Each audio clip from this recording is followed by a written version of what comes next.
What's up, guys? Matt here with Search Engineers, back with another video. Okay. Welcome. Today we're going to be talking about my market research process. This is going to be a pretty cool video. We're going to go in detail. My students may be mad at me for giving away this free information that I do charge them for. Although, of course, you're getting way more value when you join my coaching program, man. You're getting weekly one-on-one calls with me. You get access to the private Facebook community. Okay, you get access to the beta version of the course, which is under construction. I'm currently adding all sorts of information that students are asking me about. So basically, if you have a question, I'm adding it in there. Like whatever it is people are looking for, I'm adding it. So email me about that, matt@searchengineersgroup.com, or you can click the link in the description to come to my website and submit a query on my live chat box. So guys, if you're getting value from this video, please like, comment, and subscribe. As always, that's extremely helpful. Let's jump into it.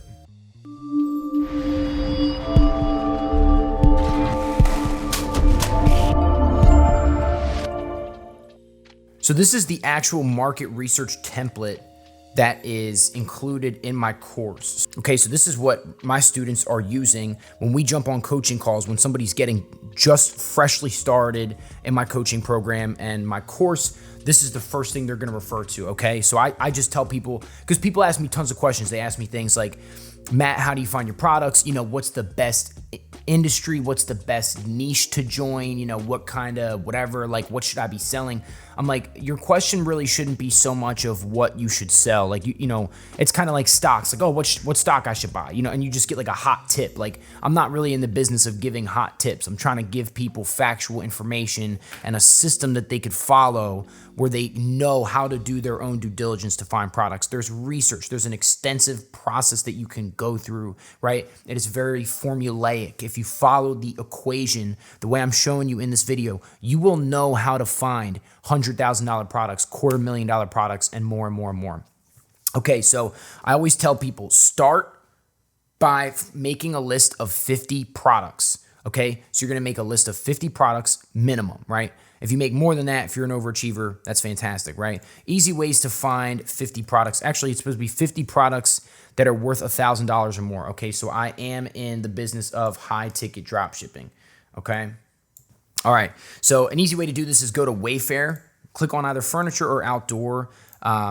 You know, there, you'll see a little drop down there. You see, you know, outdoor rugs, gas grills, charcoal grills, outdoor kitchens. Outdoor kitchens are really cool. They're like these outdoor kitchen islands, granite countertops, stone exterior, all that, beautiful. You see all the brands we got here. Okay, so that's a good way to brainstorm. I would take that and I would write down, you know, whichever I see. You know, okay, so gas grills, right? Okay, I'm going to go back to Wayfair. What do we got? Patio rocking chairs, hammocks, patio bar furniture. That sounds cool, right? So stuff like that. Look in the outdoor section, look in the furniture section. Keep brainstorming. Keep letting the juices flow. Keep getting creative. Keep thinking creatively. If you can find other resources other than Wayfair, maybe eBay, maybe, you know, Ashley Home Furniture, whatever, and just kind of look in all the categories that you find there. Look around your house, you know, a TV stand, a couch, right? I don't know, a big art painting, maybe it was worth over $1,000. Maybe that's a good industry. Maybe getting into art. I know all kinds of drop shipping stores that are art stores that do extremely well. Who knows?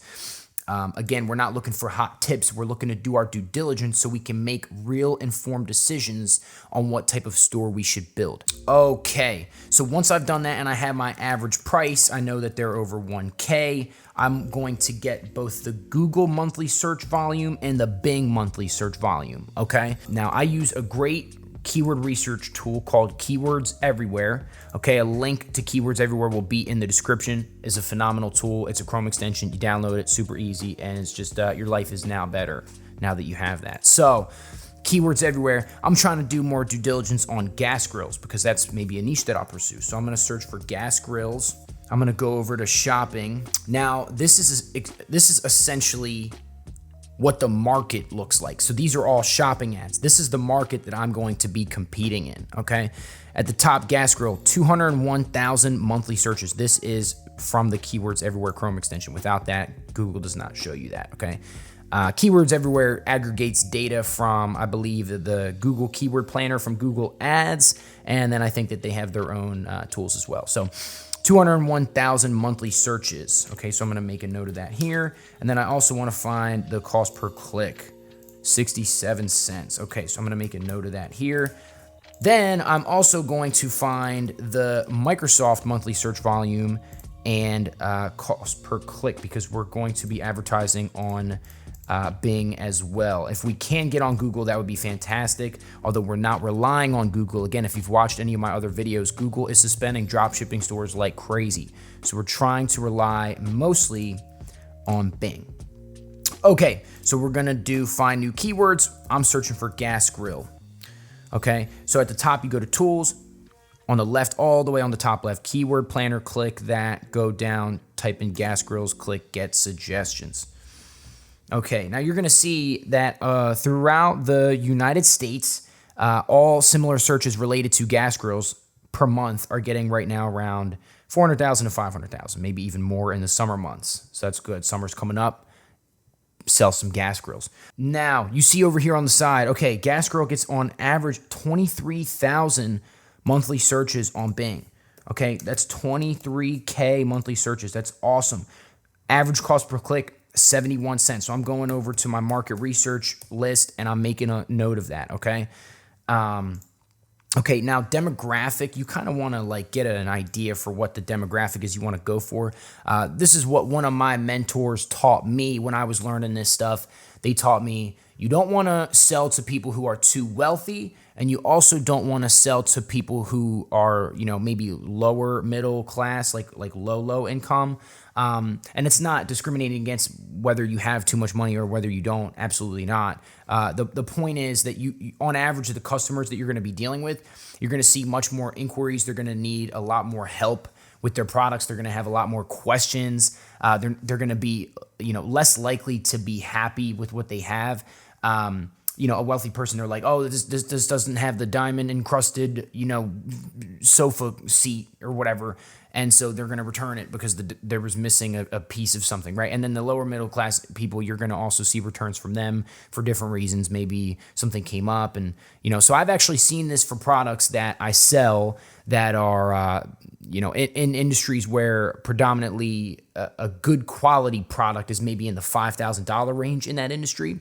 If I sold products that are like half that price in the $2,000 industry, right, or in the $2,000 price range, the type of customers that go for the cheaper products, right, cheaper than average in that industry, are always more work to deal with. They have more questions, the profit margins are lower, and it just becomes much more of a nuisance. So you still can do it, right? I don't turn my nose down to any business, although, you know, the more better quality products at a higher price point in that industry, the merrier. So, okay, gas grills. Now, upper middle class, that kind of covers the demographic portion.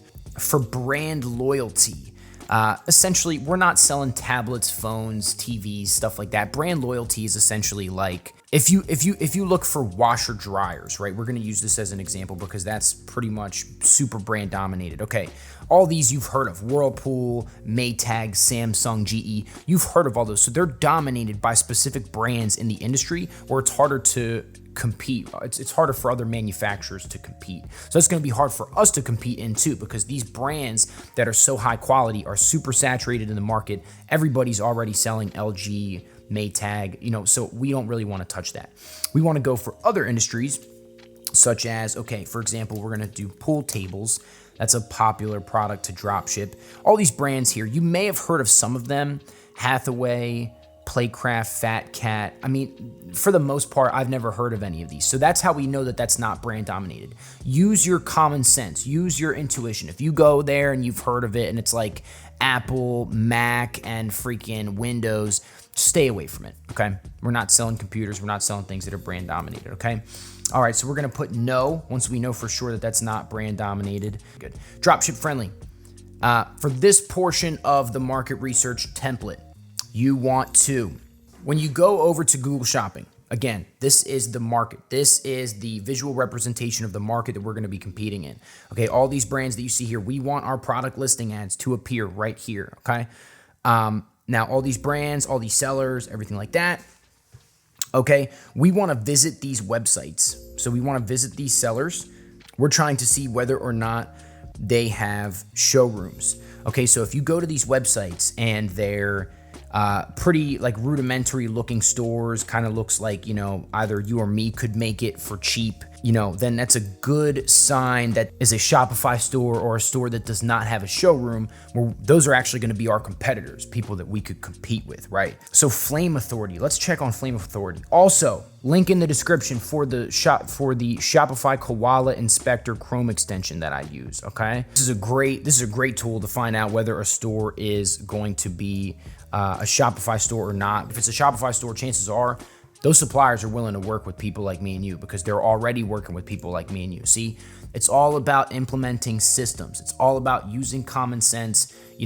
Drop shipping as a whole, at first it seems crazy. People are online, they make videos of them failing miserably with drop shipping. There's truly a science to it. If you just be patient, if you pay attention, if you do your research, there are answers and there are solutions, okay? So this store right here looks like they do not have a showroom. Chances are I could actually source suppliers from this site. So I'm gonna click the icon there so I can get rid of that long URL, copy and paste it, and put this in my market research spreadsheet under competitors. As you can see, I've filled out some of this already as an example to demonstrate. I'm going to put the link name. I'm going to put some notes here that is a Shopify store. I know that from using my Chrome extension. Store name is Flame Authority. Okay. And finally, we're going to get the Alexa rank. That's going to be for a different video. Okay, so stay tuned for the next video. So dropship friendly, we're going to say yes. Okay, number of suppliers. We could just get a basic number here. This is not too important of a metric. Over on the brands here, we got 1, 2, 3, 4, 5, 6, 7. So roughly 7 brands, roughly 7 suppliers. There are going to be much more suppliers than are just over here on the left under brand on Google Shopping. But just from what we see on Google Shopping, that's fine. If you want to go a step further and really find as many suppliers as you possibly can, whatever, that's fine. Just for that number there, you don't need to work too hard to get a perfect number there, okay? And is it seasonal or not? Lastly, we're going to be using Google Trends to find out whether or not this is a seasonal product. So seasonal product, of course, meaning whether or not it sells year round, or if it just sells in the summer months or just the winter months. So as we can see right here, yes, gas grills is an extremely seasonal product, okay? Now that's actually something that we want to stay away from for the most part. Now, it's okay to sell seasonal products. I'm definitely not trying to knock the hustle. If you want to sell seasonal products, that's fantastic. Definitely go do it. But you're going to get those real drops in sales after those summer or winter months, whichever, right? Outdoor products, gas grills, things like that, they're going to sell really, really well in the summer months, and then maybe a fireplace or something like that would sell really well in the winter months when it gets colder out for the most part throughout the country. Okay, so something like that. These are just things to keep in mind, okay? If you do choose to sell seasonal products, you want to make sure that you diversify a little bit so you're able to have kind of more of a core foundation in products that are going to sell throughout the year, okay? So that you're not just dropping off completely in sales. You want your first store to really get off the ground moving with a strong pace throughout the whole year. You don't want to worry too much about sales dropping off that dramatically, okay? So, okay, guys, now that is the first part of the market research process that I go through. I really hope that was helpful for you guys. Guys, listen, I offer coaching. I offer a course. I literally get on one-on-one calls with people. This is a testimonial from one of my students right here, okay? He just reached $22,000 in sales last month and is already this month killing it with a little over $10,000 in sales. On our 2 months of coaching that we have been doing so far, my man has been able to make over $35,000 in revenue working with me. I work with him one-on-one. I teach him my advertising strategy. I teach him my entire business model, and he's doing extremely well right now. He's really, really killing it. I truly believe that this process is just a simple, you can implement it easy, one step at a time, okay? Dropshipping as a whole, it is a skill. It is, it's a big beast to conquer at first. But I think that if you just really implement some positive thinking, some positive habits, one step at a time, you can seriously make major moves. I've already done hundreds of thousands of dollars in sales with this business model. I can help you. Get on a call with me. Click the link in the description below to learn more about my coaching program and how you could work with me and how I can help you scale to hundreds of thousands of dollars in sales dropshipping. So guys, thank you so much for watching. If you're one of my students, I'm sorry I'm giving all this information. I had to do it. But listen, thank you so much. Be sure to subscribe to the channel if you got value. Peace.